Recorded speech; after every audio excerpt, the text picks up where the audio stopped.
سڵاو بینەران و بیسەرانی کەناڵی ئاسمانی پێیان خۆشحاڵم لە ئەڵقەیەکی نوێی بەرنامەی پێتان دەگەمەوە. لەم ئەڵقەیە بەرنامەکەماندا باز لە سونەتی عومرە دەکەین. پرسیارە ڕاستەی میوانەکانم دەکەم و دەپرسم ئایا عومرە چییە و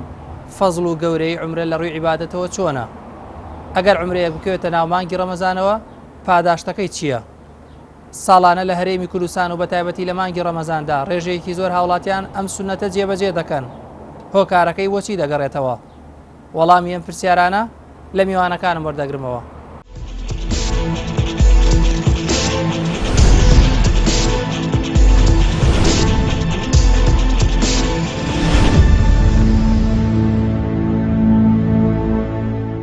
الحمد لله والصلاة والسلام على رسول الله وعلى آله وأصحابه ومن دعا بدعوته إلى يوم اللقاء. خوای گەورە عەمرەمان لێ قەوڵکە لە ئێمە و لە هەموو مسلمانانەی کەوا عەمرەیان کردووە.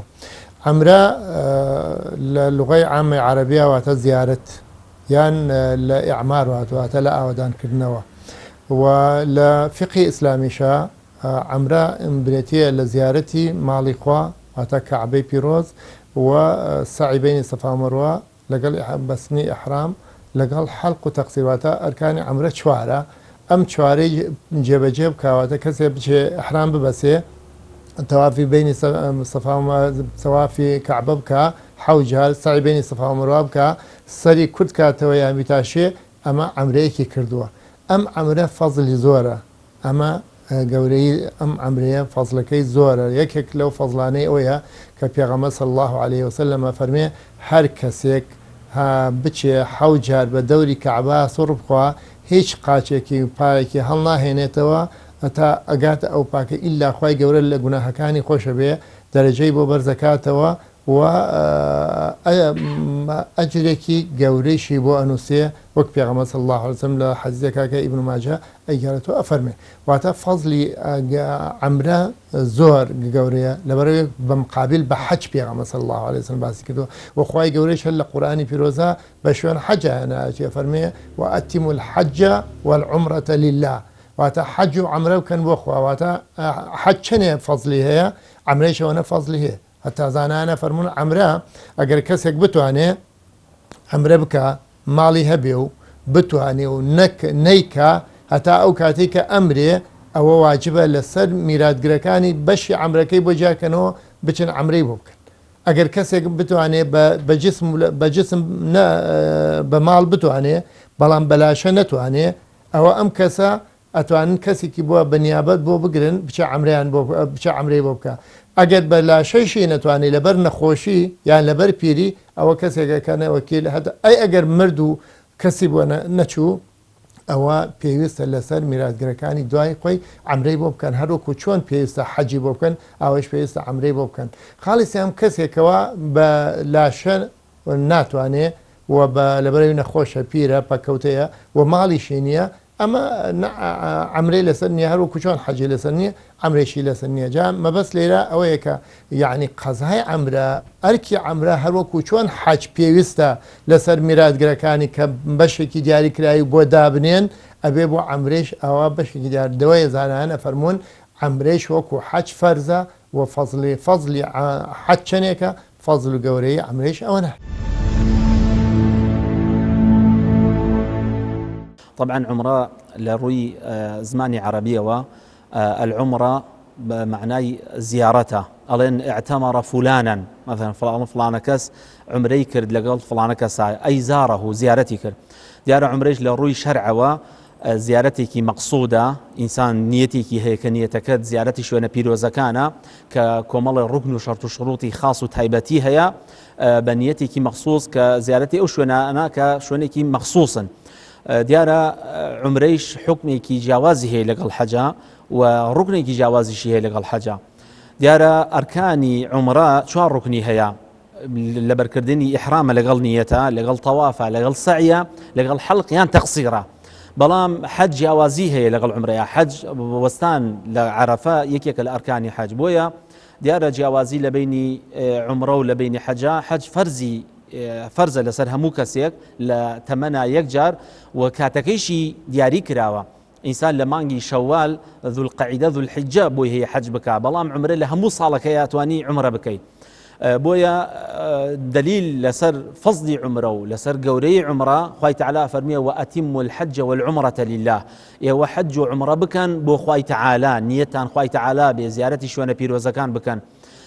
و حکمەکەیشی دیارە عمرە سنەتێکی موەکەدەیە بەلای هەندێک لە زانایان دیارە واجبە ئینسان لە تەمەنیا لە عمریا ئەبێ یەک جار عمرە بکە ئەگەر بینە سەر ژیانی پێغەمبەری خوا صلی الله علیه وسلم طبعا پێغەمبەری خوا یەک جار بۆی کراوە حجی ماڵی خوای تعالی بکە کە پێوتری حجەت الئیسلام بەڵام وەکو عمرە پێغەمبەری خوا صلی الله علیه وسلم هەر وەکو ابن عباس ڕیوایەتیەکە ئەفەرمیوە 6 جار عمرەی کردووە پێغەمبەری خوا صلی الله علیه وسلم 6 جار عمرەی کردووە. دیارە وشەی عەمرە لە زمانی عەرەبیە زاناکانە فەرموون بریتیە لەوەی کە ئینسانی موسڵمان واجباتەکانی حەج ئەکا بەڵام بە کەمی ئەو واجباتانەی کە بریتیە لە تەوافێک و هەروەها سەعی بینی سەفا و مەڕوە و سەرتاشین بەم سێ واجبە عەمرە دروستە بێ و عەمرە دیارە هەر وەکو زیارەتی ماڵ وایە بەڵام بۆیە ناونراوە لەبەرەوەی تەمەن بۆ ئینسان ئەگەڕێنێتەوە خێرێکی وای بۆ ئینسان دروستەکە و تەمەنێکی زیادەی ئەداتێکە ئەو تەمەنە زیادە خوای گەورە بۆت ئەنووسێ لە عیبادەتە و بە تایبەتیش کۆمەڵە فەرموودە هەیە کە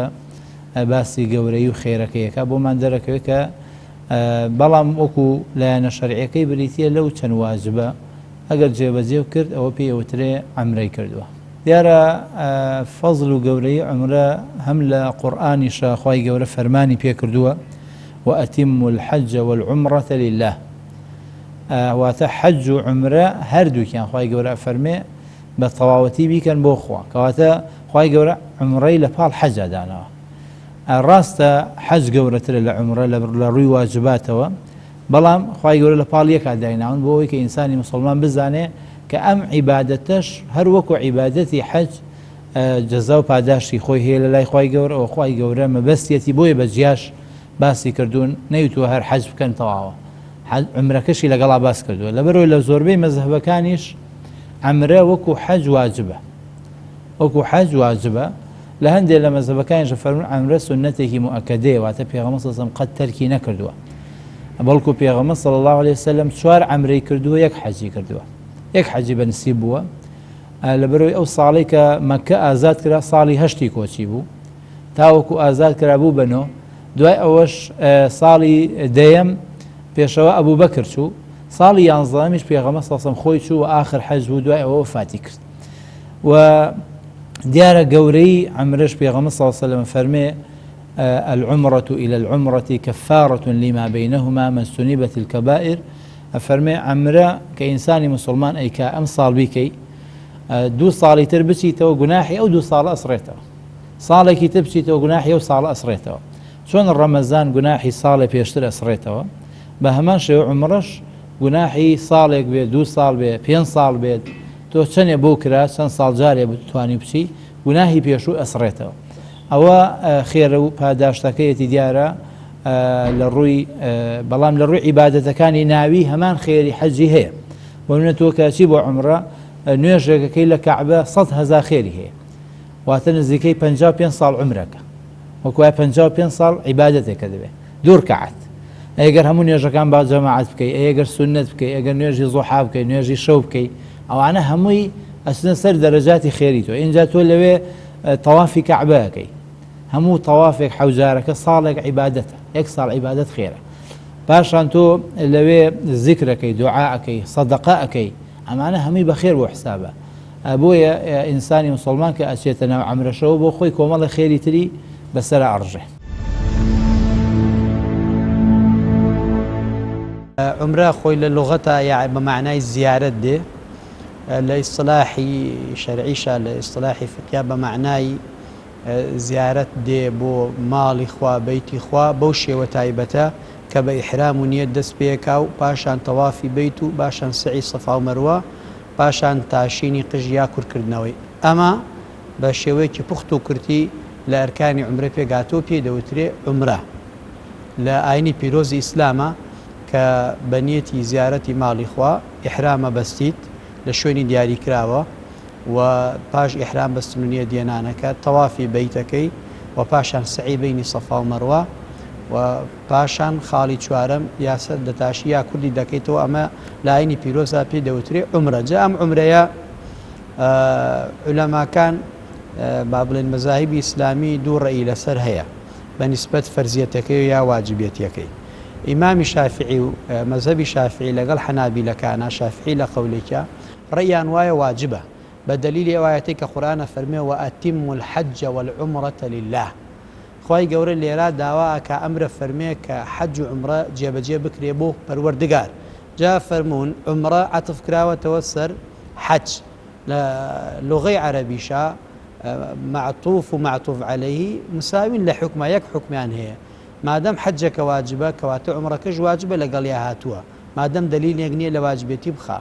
بۆیە ئەمان ڕەیان وایە کە ئەفەرمون عمرەش واجبە ئەبێ جێبەجێ بکرێ و کۆمەڵە دلیلی تریشیان هەیە بۆ نمونە لە فەرمایش تا هاتووە لە سونەنی ئەبی داوودا سونەنی نەسائیە لە ئەبوو ڕەزینی عوقەیلیەوە کە یەتە خزمەت پێغەمبەری خوا فەرمێی پێغەمبەری خوا إن أبي شيخ كبير باوكم زور بتمنى لا يستطيع الحج والعمرة ناتواني حج أنجام دا ناتواني عمرة أنجام دا رسول الله صلى الله عليه وسلم أفرمي حج عن أبيك واعتمري لبري باوكت حجك وعمريش أنجام بدا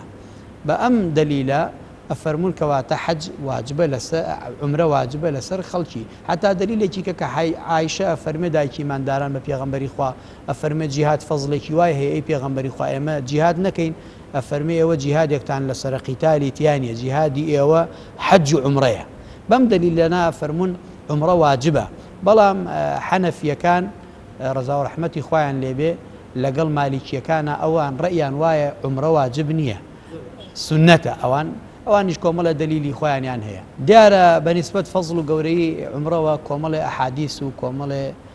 ئەحادیثمان هەیە لەو بارەوە باز لە فەزڵ و گەورەی عمرەیەکە سەر ڕایەوەی کە لە قورئانە خوای پەروەردگار ئاماژەی پێ فەرمووە وەئەتیموا الحەجە والعومرەتە لله و پێغەمبەری خوای صلی الله عليه وسلم لە چەندەها فەرمایشتا ئاماژەی پێیەکا لێکێ لەو حەدیثانە ئەفەرمێ پێغەمبەری خوا صلی الله الغازی فی سەبیل الله والحاج والمعتبر وفد الله ئەو کەسەی ئەکۆشێ لە پێناوی خوا و تێکۆشانەکەوە ئەو کەسەیش حاجیە یا عومڕەکارە بۆ عومرە ئەنجام ئەدا و ئەچێت ئەفەرمێ میوانی خواگیانن میوانی پەروەردگارن دعاهم فەئەجابوو پەروەردگار بانگی لێکردوون ئەوانیش وەڵامی پەروەردگاریان داوەتەوە وسألوه فأعطاهم داوای چی ئەکەن پەروەردگار پێیان ئەبەخشێ لفرمايشتي رسول الله صلى الله عليه وسلم فرمي العمرة إلى العمرة كفارة لما بينهما عمرة بو عمرة جناهي بين كيد سريتوا شون لفرمايشتي باز للرمضان بو رمضان باز لحج جمعة بو جمعة لا فرمايشتي رسول الله صلى الله عليه وسلم فرمي عمرة بو عمرة جناهي إنسان أكجين يتوا لفرمايشتي في غنبري خوا صلى الله عليه وسلم أفرمي تابعوا بين الحج والعمرة إيوا حج وعمرة بدوايا كابين يعني عبادتي بيروز عبادتي جورية أنجامي أدن بلاشة بجستة ببارا بارشي تيتي زحمت ويمانوبوني لاششي تيتي أمدو عبادة أنجامبا فإنهما ينفيان الفقر والذنوب كما ينفي الكير خبث الحديد والفضة والذهب والفضة أفرمي بدوايك حج عمره بينا چونك گناه تاوان لقل فقيري لإنسان دور خاته هل أوريني هر وكو چون كوريكي آسنين كاتي آسنكي تيخيا زيو آلتونكي تيكي پختيا كاتوا پختيا كي مينيتوا حج عمره آوا إنسان لقناه تاوان باكا كاتوا قناها كان ليه هل أوريني وبعكس أو فكرة شو هنديك زوازان الله باريتياتي وباريتياتي وباركم صرفكم وبارم كمكا بمجدي رسول الله صلى الله عليه وسلم مروف بركتي جكويتا رزقي ورزقي شي زور أبيت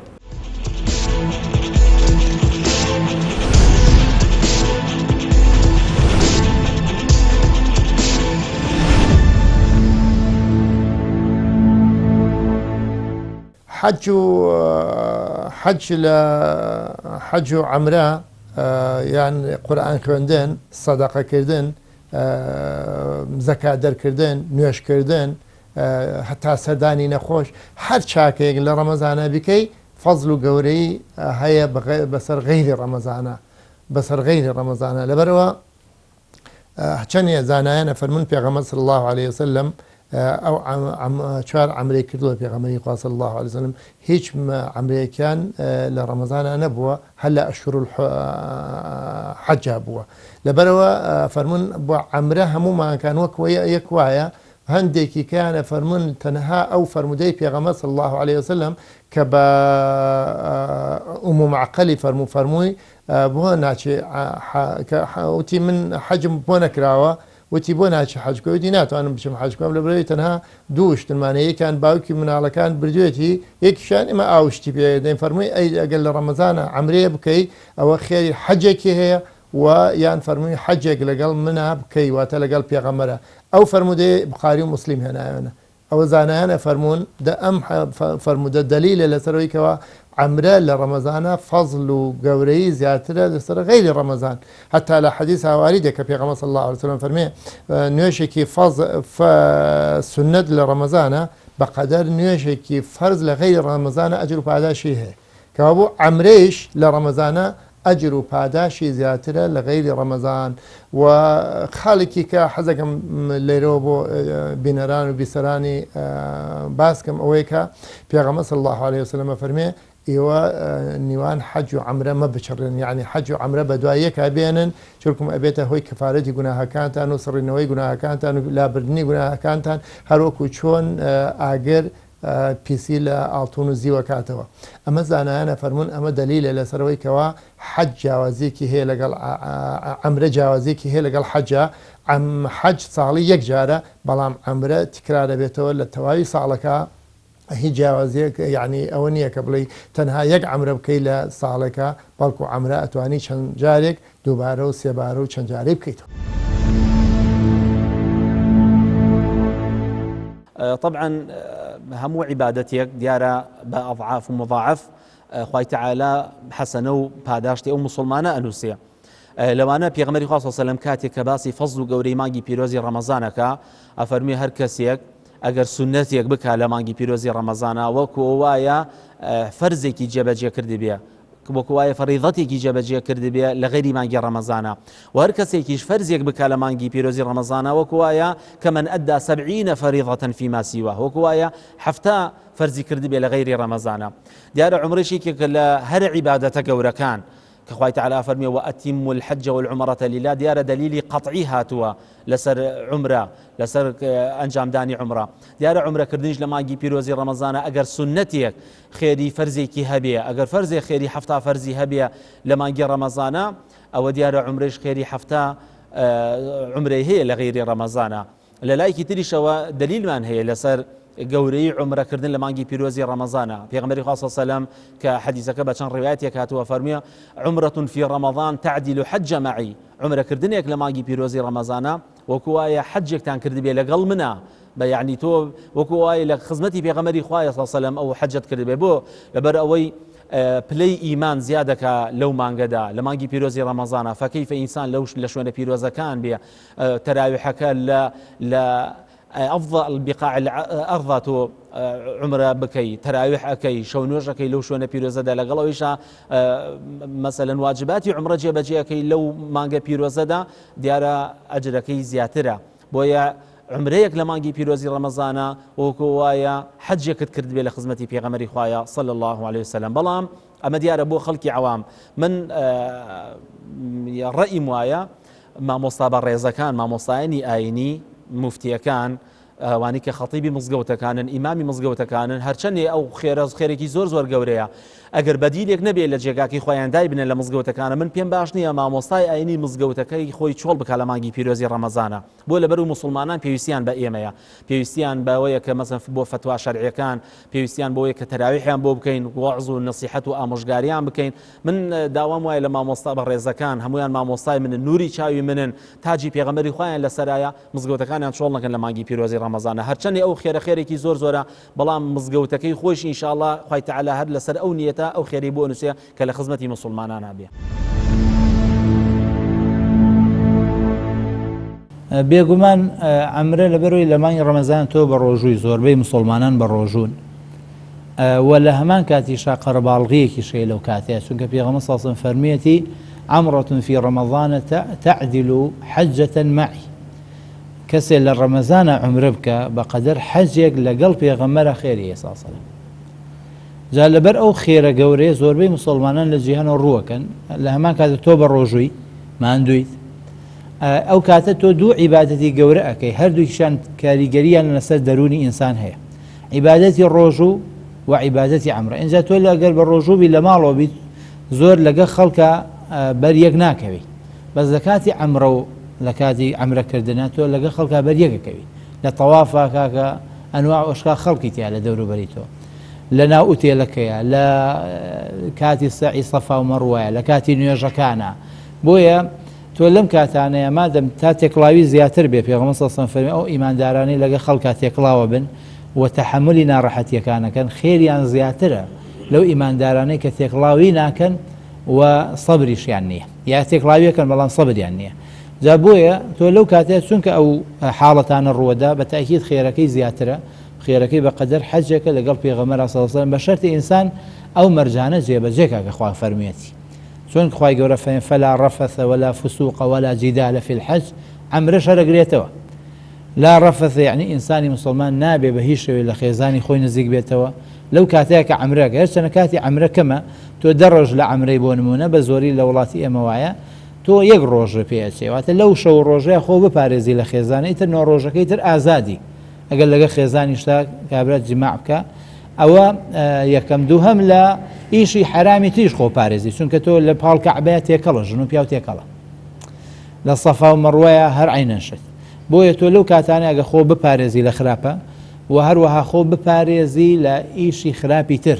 لقصوتن لجوكتن لقصي خراب لا أوشتاني لكاتي ترى جوينايتي أبي اللي يخوتي اللي بباريزي چونکە تۆ لە شوێنێکی پیرۆزای چەندێک خێرکردن گەورەیە گوناحکردنیش لەوێ ینی تاوانەکەی زیاترە و خاڵی سێهەمیش خوای گەورە فەرمێ مناقەشەی بێسوود مەکە لە حەجە بیکەی بە شەڕە قسەکردن لەگە خەڵکا و خەڵک ئیزعاج بکەیت و یا خەڵک ئەوا بکەی خەڵک ئیستفزاز بێت و ئەوانە هەمووی گوناحە یا تۆ لە پاڵ کەعبەیە ئەچی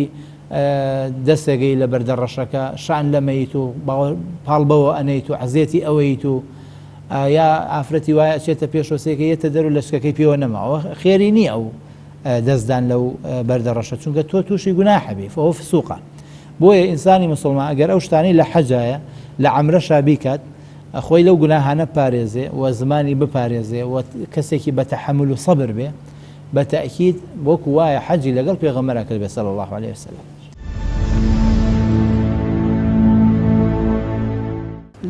لەسەر ئەنجامدانی عومرە لە ڕەمەزانە دیارە فەزڵێکی تایبەتیە ڕەمەزان خۆی مانگێکی پیرۆز و مبارەکە هەرچی عیبادەتە لە ڕەمەزانە بە چەند قا دەبێتەوە جا لەوانە عومرە ئەنجامدان لە ڕەمەزانە چەند فەرمایشتێکمانە یەکێ لەو فەرمایشتانە سولەیم کە ئافرەتێکە دێتە خزمەتی پێغەمبەری خوا گلەیەکە فەرمێ حەجە ئەبوو طەلحە وابنه وتركاني أبو طلحة وكركيت شونو منيان جيه شتو شون بو حج شكاتي حالي خويك رسول الله صلى الله عليه وسلم مجدي أوي بيداك حج لدز درشوا شتيت هي بقت حج خير أبوتو أفرمي يا سليم عمرة في رمضان تعدل حجة معي وكل صحيح ابن حبان عتوى أفرمي أي سليم عمرة أنجام دان للرمضان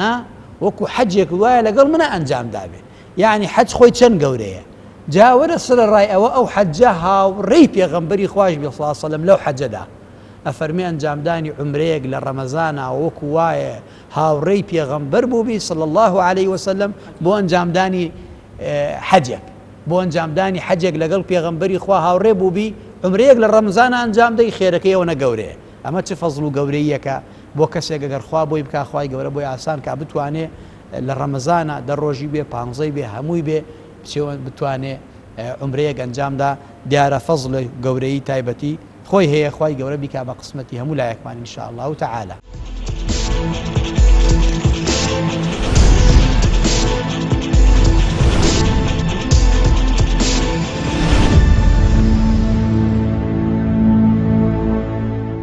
خۆی مسلمان بەردەوام لە هەموو کات و ساتێکە حەزیان لە بینینی کەعبەی پیرۆزە و زیارەتی پێغەمبەر صلی الله عليه وسلم ئەوە عشقێکە لە ناو دڵی مسلمانانە جێگیر بوو و بە ئارەزومەندیان لێیەتی بەردەوام. خاڵێکی تر ئەوەیەکەوە بەڕاستی لە کوردستانی ئێمەدا لە عالەمی ئیسلامیە بەگشتی یعنی ئێستا خەڵک زۆر حەزی لە حەجە و یعنی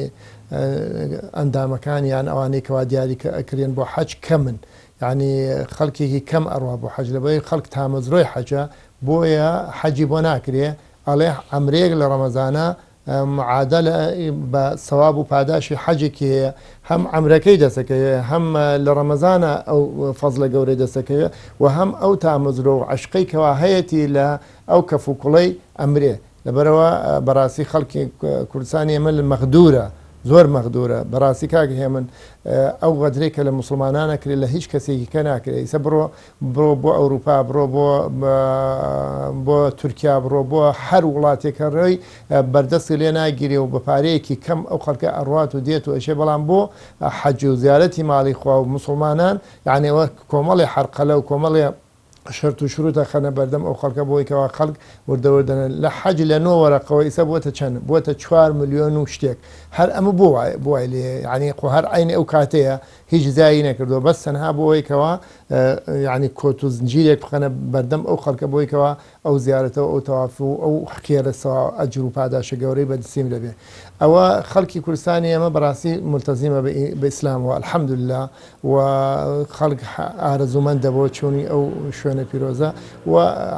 کولفەی عەمرێش کەمترە لە کولفەی حەج لەبەرەوە خەڵک حەزەکە لەو کاتانە بچێ هەم ئەرکەکەی لەم لەکەوێ و هەم دڵیشی بەوە خۆشەکە ئەجر و پاداشی حەجێکی دەسەکەوێ و هەم سپاس بۆخوا ئەمن و ئەمانێکی هەیە لە کوردستانە ئەوەیش هۆکارە بۆەوەیکەوە خەڵک دڵی دێم ناڵی جێبێڵێ ماڵی جێبێڵێ ترسی نییە خۆفی نییە سواز بخوا ئەوەش دەورێک ینی خاڵێکی کەی سەرەکیە بۆ چۆنی مسلمانان بۆ ئەو جێگە پیرۆز و مبارەک. دیارە مسلمانان ساڵانێک پێش ئێستا لە ساڵی هەفتاکان و هەشتاکان و پێشتریش لە نەوەتەکانە کەس بەو شێوازی کە ئێستا خەڵک باس لە عەمرە ئەکا و حەزەکە سونەتەکانی پێغەمبەری خوا جێبەجێ بکا صلی الله علیه وسلم لەوانە کە فەری مەسەلەن عومرەکردنە دیارە مسلمانان ئێستا هۆشیارن بە تایبەتی لە کوردستانی ئازیز و خۆشەویستمانە دیارە بۆ ئەرک و جوهودی مامۆستاینی ئاینی ئەگەڕێتەوە کە زۆر زۆر باسی فەزلی عیبادات ئەکەن باسی گەورەی عومرە ئەکەن گەورەی حەج ئەکەن دیارە ئێمە نسبەتێکی تایبەتیمان هەیە نسبەتێکی مەحدودمان هەیە لە کوردستانە کە ساڵانە ئەبێ ئەوەندە عەدەدە بڕوا بۆ حەج دیارە کە ئینسان حەج بەدەست نایەنێ ئینسان شتێک پاڵی پێوە ناکە زیارەتی ئەو شوێنە پیرۆزانە بکە خەڵکی هەڵەسن ناوی خۆیان ئەنووسن بۆ عومرەکردن ئاسانترە تا ئەوەی حەج بکە لەبەرەوەی حەج لە ساڵێکا یەک جارە بە پێی عەدەدێکی مەحدودە کە ناوی دەرنەچوو بۆ حەج حەزەکە مەسەلەن عومرەکە بکە ئەمە لە لایەکی تریشەوە دیارە مامۆستاینی ئاینی دەورێکی زۆر زۆر گرنگیان هەیە بۆ شارکردنەوەی مسلمانان کە عیباداتێکی زۆر زۆر بکەن و عومرەیەکێکە لە ئوم العیباداتێکێکە لە عیبادەتە گەورەکانە بێتە مای کەفارەتی ئەو مسلمانە کە ئینسان نەچێت زیارەتی و شوێنانە ئەکا خوای تەعالی فەرمیوە من دەخەلەه کانە ئامینە هەر کەسێک داخڵی ماڵی خوای تەعالی بێتر ئەمین بێ لە عەزابی خوای تەعالی حەزەکەن پاک بنەوە لە گوناح و تاوانەکانان زیارەتی عومرەکان کەناڵەکان کە هەن لە کوردستانە الحەمدوللا ئەو رادیۆ و تەلەڤیزیۆن و ئیزاعاتانی کە هەیە لە کوردستانە کە مسلمانان هوشیارەکەنەوە دیارە مسلمانان حەزەکەن زیاتر پابند بن بە عیباداتی خوای تەعالی وما خلقت الجن والإنس إلا ليعبدون وعمرێشێکێکە لە عیبادەتە گەورەکان حەزەکەن ئەنجامی بدەن و بە شێوازێکی جوان ساڵانە بەڵام لەبەرەوەی ئێستا وەزعێکی تایبەتی هەیە لە کوردستانە قەیرانێکی زۆر زۆر هەیە لە کوردستانە من پێم باش نییە مسلمانان هەموو ساڵێکیان لە ساڵێکا چەند جارێک عومرە بکەن پارەی عومرەیە توانێت بیخەنە پرۆژەیەکی ترەوە مسلمانێک مەسەلەن ژن بێنێ مسلمانێک کە تەعیینە بۆ تا ئێستا ئەتوانن مەسەلەن قەی ناکە لە ساڵێکا یەک جار بڕوا بۆ عومرە دو سێ ساڵ جارێک بڕوا بۆ عومرە قەی ناکە بەڵام لە ساڵێکا دو سێ جار بڕوا من یعنی لەگەڵ ئەوەیان نێمیان مناڵێکی دو ساڵان ئەیبا بۆ عومرە پارەی ئەو عومرەیە بیدا بە مسلمانێک استیفادەی لێ بکە لەبەرەوەی لە ناو ژیانی پیاوچاکانە زۆر شتی وا ڕووی داوە کە کابرا ویستێتی بچێ بۆ حەج یان بچێ بۆ شوێنە پیرۆزە پارەی ئەو سەفەری داوە بەو هەتیوە یان بەو ئافرەتە کە مەسەلەن گۆشت نەبووە بیخوا یان نان نەبووە بیخوا لە خەوا بینیویانە یان مژدە و بەشارەتی پێدراوە کە خوای تعالی خێری حەجێکی بۆی نووسیوە. طبعا دلیلی لەسەرە کە حەدیثێکی صحیح پێغەمبەری خوا صلی الله علیه و سلم فەرمیە عمرەکردن لە ڕەمەزانە وەکو وایە ئینسان حەجێکی کردبێ بۆیە ئەبینین مسلمانان زیاتر لە مانگی پیرۆزی ڕەمەزانە ئەچن بۆ ئەداکردنی عەمرە بۆ ئەوەی ئەو فەزڵەوە ئەو خێرە گەورەیان دەستکەوێ خوای تعالی خێری حەجێکیان بۆ بنووسێ لەبەرەوەی ئەم حەجەکەی دەست ناکەوێ بەردەست نایە ناوی دەرناچێت لە حەجە بۆی خوای تعالی ئینشاءالله مقتەدیرە ئەو خێرە گەورەی بۆ بنووسێ.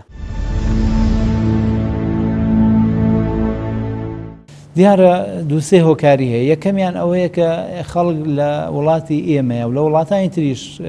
ڕێژەکەی باشترێکە بەڵام لە وڵاتی ئێمەیە بە زۆری یعنی ئیمساڵ پارەشی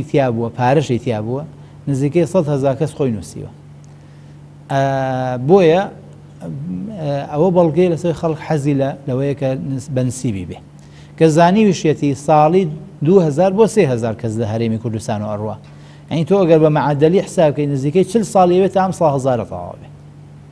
کەواتە ئەم خەڵکە زانی وشێتی بەری ناکەوێت بەڵام هەر ناوی خۆی نووسیوە عسا خوا بەنسیبی کا لە قورعەکەیان دەرچ بەڵام کاتێ ئەمە نابێت بە تەکید کۆمەڵی خەڵک بێ ئومێ دەبێت ئەو 100,000 کە خۆی نووسیوە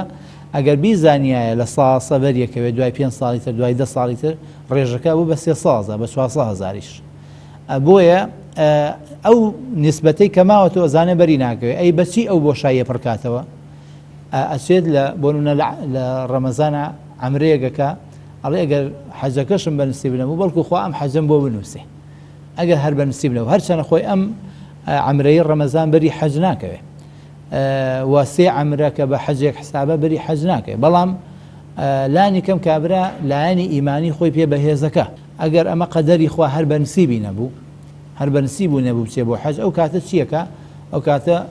خوای گەورە ئەو خێرانی بۆ ئەنووسێ چونکە پێغەمبەر صلی الله علیه و سلم لە فەرمودەیەکە ئەفەرمێ ئەو کەسانەی کە محاسبە ئەکرێن لە قیامەتە کە بۆ منە خوا لیانە پرسێ چەند نوێژی فەرزە کردووە ئەگەر نوقسانی هەبێ لە نوێژە فەرزەکانە خوای گەورە فەرمێ بزانە سونەتی هەیە بۆی پڕی کاتەوە حەج و عەمرەش وایە کە خوای گەورە لە کەسێکە پرسێ بۆ حەج نەکردووە ئەگەر زانی بێتی ئەم کەسە حەجی بۆ نەلووە بۆ ناوی دەرنەچەوە بێ ناو ناتوانێت خۆچەنەها کەسیشمان هەیە لەوە چێ بڵێم لە هەرێمی کوردستانە نەکدەیان سەدان کەس هەیە لە ڕێی وڵاتانی ترۆ کە جنسەی بۆ نمونە ئیماراتیەوە یا جنسەی ئوردونی هەبووە یا جنسەی وڵاتێکی ئەجنەبی هەبووە لەوە چووە بە پارەیەکی زۆریش چووە خەڵک هەبوو لە میسر ناوی خۆی نووسی خەڵک هەبوو لە ئێران ناوی خۆی نووسی بۆی بچێ بۆ حەج ئەو کەسانە کە ئەو حاڵەتیان هەیە دیارە لە ڕێ عەمرەوە یانەوەی ئەو بۆشاییە پڕکەنەوە ئەمە یەکەم دووهەم عەمرە عیبادەتێکی جیاوازە لە حەج چونکە عەمرە تۆ توانی لە هەموو مانگەکانە بیکەی ئەتوانی هەموو ڕۆژێ عەمرە بکەی بەڵام حەج کاتەکانی دیاری کراوە لە 2-3 مانگایە ئێستا لە 4 ڕۆژایە حەج لەو 4 ڕۆژە فریان نەکەویتە تۆ حەج نەکردووە بۆیە ئەبێ ئینسانی مسلمان بزانێت کە عەمرە عیبادەتێکی ئاسانترە و ئینسان زوو ئەتوانێت بیکە بۆیە پێغەمبەر صلی الله علیه و سلم 4 عەمرەی کردووە بەڵام 1 حەجی کردووە خاڵێکی تر ئەوەیە کە لە عەمرەکردن دیارە واجباتەکانی کەمترە بۆی ئینسان کەمتر هیلاکە بێ ماندووە بێ لە کاتی حەجە خەرەباڵغی زۆرترە واجباتەکانیشی زۆرترە هەندێ واجب هەیە لە شوێنی ئیسراحەتای لە ئوتێلای بەڵام هەندێ واجب ئەکەویتە بەر گەرما بۆنە تۆ لە کێوی عەرەفە وەستی لە دوای نیوەڕۆ تا ئێوارە ئێوە گەرما لێتیان ناڕەحەتەبی بەڵام لە عەمرە شتی وایتیانی هەمووی بەرسێبەرە توانی نێڵی خۆر لێتدا مەگە بە دەوری کەعبەیە بسوڕێتە خۆر لێدا ئینا خۆر لێت نایە بۆیە خەڵک زیاتر حەزی لەوەیە وەکو وتیشم پارەکەشی کەمترە بە تاکید کابرا حەجیەکان نزیکەی 30 وەرەقەی دێتێ ئەگەر هەدیە و کەس شتیش نێنێ بۆ کەس و کار ئەگەر عەمرێ بکات 10 وەرەقەی تێچێ یا کەمتری تێچێ دیارە ئەمەش ئینسانی مسلمان ئەبێ بزانێ هەندێک کەس هەن خوا پێی یاون لەوە چێ خەڵکیش گلەییان لێ بکا بڵێ کاکە بۆ ئەچێ بۆ عەمرە بۆ یارمەتی فەقیرێ نادا خۆی من ئەوەی کە دیقەتم ماوە ئەوانەی کە لە دەوروبەری ئێمە و سەیریانەکەین ئەوانەی کە ئەچن بۆ عەمرە هەر ئەوانن خێرەکەن ڕۆبێ هەر ئەوانن یارمەتی دەستگا خێریەکانێن هەر ئەوانن کە بەدەم دەستیان بە فەقیرەوە بە نەخۆشەوە بەوانە مشکلیان هەیە بەڵام لە هەمان کاتیشە ئینسان ئەگەر زانی کەسێک هەیە پیاوچاکان شتی وایان کردو بۆ نمونە عەبدوڵڵای کوڕی مبارەکە فەرمێ ساڵێک پارەی دانابوو بچێ بۆ حەج بەڵام ئافرەتێکی فەقیری بینی مریشکی مردارەوە بووی کۆوە کردەوە بۆ مناڵەکانی ئەفەرمێ پارەکەی دابەوە نەچوو بۆ حەج ئەوە ئەگەر کەسێکی مسلمانی شەبێ شتێکی وای بۆ ڕێکەوە ئەتوانێت پارەکەی با بەو نەچێ بۆ عەمرەکە بەتایبەتیەکە عەمرەی دووەم و سێم بێ بەڵام ئەوەی کە ئێمە سەیریەکەین ئەوەیە ئەو ئینسانە دەوڵەمەندانە زۆربەیان لەبەر ئەوکەونە بازاڕەوە پێغەمبەر صلی الله علیه و سلم زۆربەی تاجیرەکان تووشی گوناحە بن چونکە کاکە ئەو ڕەفیقێکی ئارەخۆرە ڕەفیقێکی هەیە جاری وای بە یەکۆ سەفەرەکەن خۆ بەدەست خۆی نییە ڕەفیقێکی هەیە ئینسانێکی دوو لە ڕووی تۆ خراپەکارە ئەم لەنا ئەو جۆرە کەسانەیە هەڵسو کەوتەکە خۆ ڕەفیقایەتی منی بۆ ناگرێ و کاسبە بۆیە مەجبورە چی بکە تووشی ئەو جۆرە کەسانە بێ ئەی بەچی لایەنی ئیمانی خۆی بەهێزکە بۆی لەگەڵ ئەو کەسانە تووشی گوناح نەبێ بە نوێژی زۆر بە عیبادەتی زۆر بە قورئانی زۆر بە عەمرەکردن ئەم کەسە کە چوو بە عەمرە بەدیلی سەفەری برادەرەکەیەتی برادەرەکەی هەڵە کاکە من ئەچم بۆ یۆنان ئەچم بۆ ئیتالیا ئەچم بۆ نازانم سوید ئەمیش هەڵە دەکاکە من ئەچم بۆ عەمرە بەدیلێکی باشتری هەیە بۆ ئەو کارە خراپە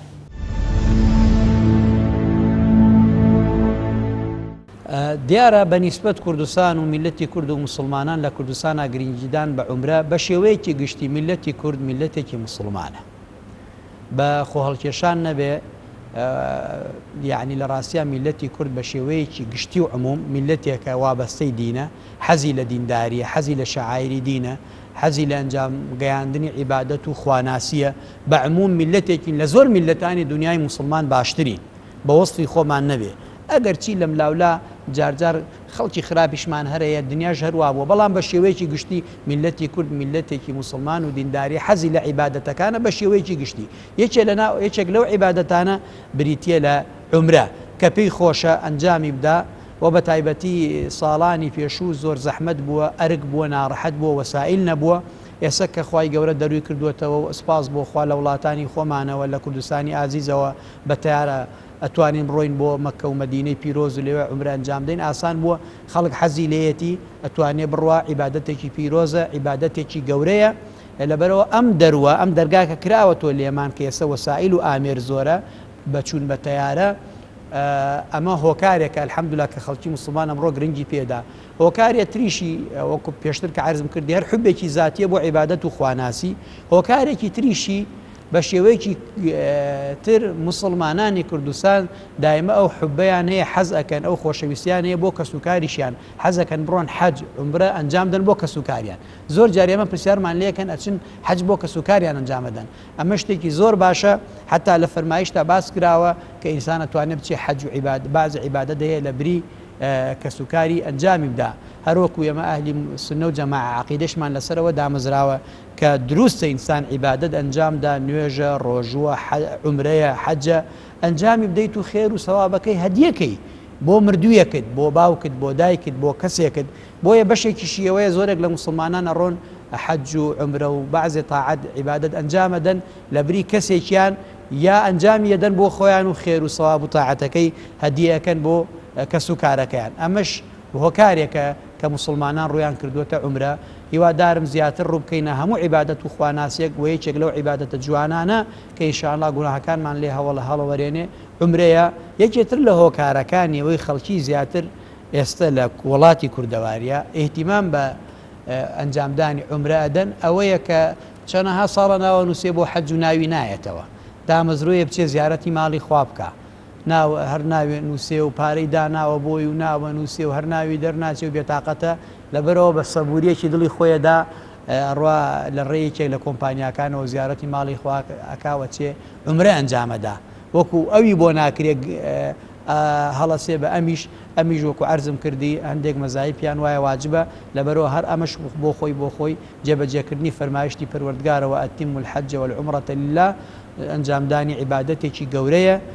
هەر مسلمانێک دەتوانێت ئەم عیبادەتە جێبەجێ بکە ڕووبکاتە قبلەی مسلمانان زیارەتی بیتکە و زیارەتی مەدینەی پیرۆزکە عیبادەتێکی گەورەیە و خوای گەورە لە هەموو لایەکی قبولکە ئەشپارڕێمەوە خوای گەورە ئاسانیکە بۆ منیش و بۆ جەنابدیش و بۆ هەموو مسلمانان و بینەر و بیسەران کە خوای گەورە حەجیشمان بە قسمەتکە ئینشاءالله عومرەشمان زیاتر بە قسمەتکە اللهم ئامین.